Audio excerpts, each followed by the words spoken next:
Hello children, this video is the continuation of the same chapter number 9, heat, from your science textbook.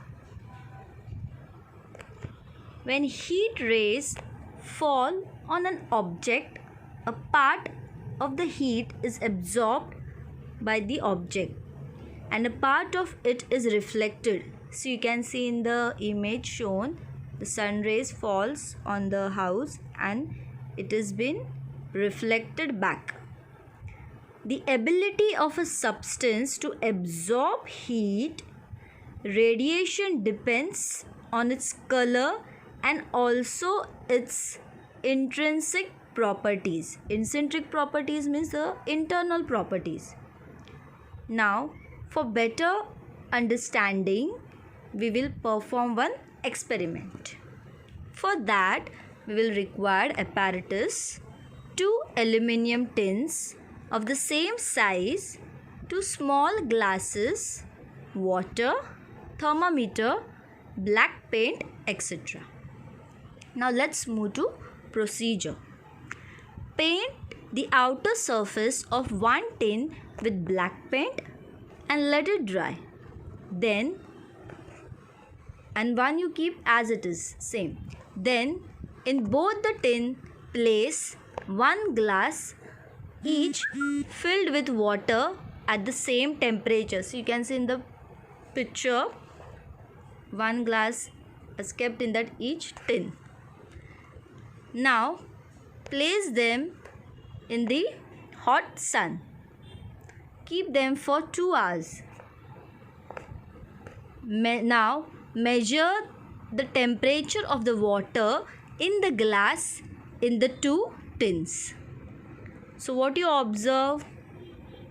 See both the thermometers. Yes, we observe that the thermometer temperature on the right hand side, that is the painted black one, is more high compared to the left hand side. Now what do you think, why this has happened? Yes, because the dark colors, that means the black colors, absorb more heat, and because of that the water became hot and the temperature has increased. Now even red, black, blue, these are the dark colors which absorbs heat. Now next is good and bad conductors of heat.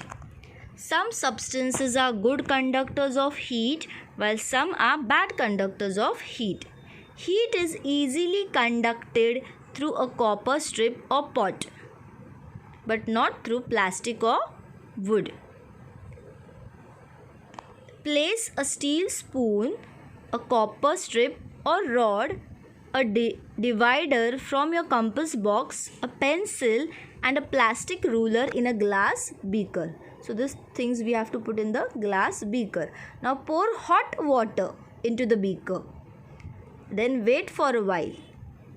And then touch the outer end of each of the object. What do you observe after that? We observe that some are good conductor of heat, means some have become more hot and some have not become hot or remain as it is or little hot, and some are bad conductor of heat. Heat is easily conducted through a copper strips or pots. Copper strips get immediately hot, but not the plastic or wood. The next is expansion and contraction of a solid substance due to heat. So to understand this, we will do one experiment. Apparatus, a metal ring, a metal ball, a burner, etc. Take a metal ring and metal ball of such size that the ball just passes through the ring. So you have to take in such a way that the ball will pass through the ring. Now let the ball be heated. After heating, let it cool.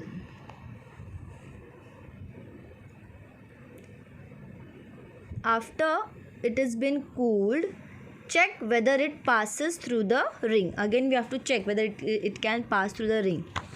We will observe that the ball will not pass through the ring. Before it was passing, but after heating, it will not pass through the ring. Now, what is the reason? The experiment tells us that metal expand on heating and contracts on cooling. Solids expand due to the heat and come back to the original state if heat is removed. When we provide heat, that time they expand. But as we stop the heat and after some time again they come to their same position. However, the extent to which different solid expand is different. It depends on each solid substance how much they expand. The next is expansion and contraction of liquids due to heat. For that, we required 500 ml conical flask, 2 hold rubber stopper, glass tube, measuring ruler, thermometer, stand, wire gauge, burner, graph, papers, etc. Procedure: fill the conical flask completely with water. Insert the glass tube and the thermometer in 2 holes of the stopper and fit it to the conical flask. Heat the water and with the help of the ruler, record the water level in the glass tube after every 202 degree Celsius. Sorry, it's not 200, 2 degree Celsius. When a liquid is heated, the distance between its particles increases and its volume too increases. So when we heat the water, we will see there is a change in thermometer. It has been rise. Now why? Because when we heat, the particles increases. As a particle increases, its volume also increases. This is called the expansion of liquids.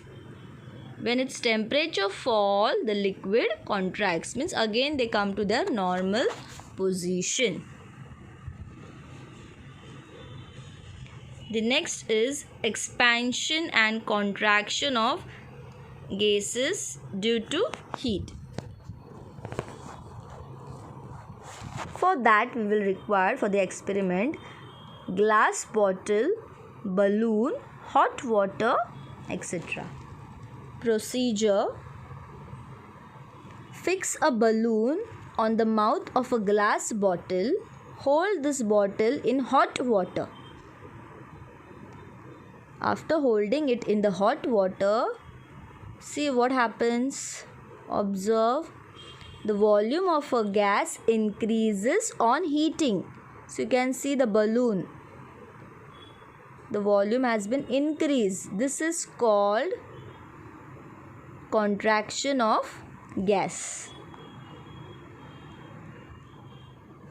But on the other hand, when the heat is been removed, what happens? You see again the balloon has come to its original position, original place. So on the other hand, when the heat is been removed, the volume of the gas decreases. When heat is provided, volume of the gas increases, and when the heat is stopped, the volume decreases, and that is called contraction of the gas. Next, we move on to thermos flask. Sir James Dewar was a Scottish scientist. He made the first thermos flask in 1892. That is why it is called Dewar's flask. Even today, a Dewar's flask is used for keeping a substance hot or cold. You might have seen a thermos flask used for keeping tea, coffee, milk, etc. hot. or a sharbat cold for a longer time. Means it is used for both, for keeping hot things for longer time as well as to keep any liquid cold for longer time. Now how this happen, we are going to study the reason how this hot remains hot and cold remains cold. This is a double walled flask. It consists of two glass tubes, one inside the other with the gap between them sealed. So you can see in the figure, the surface of both the tubes are made shining by a silver coating. The air between the two tubes is removed to create a vacuum. There is a protective jar of metal or plastic outside the tubes. Just observe.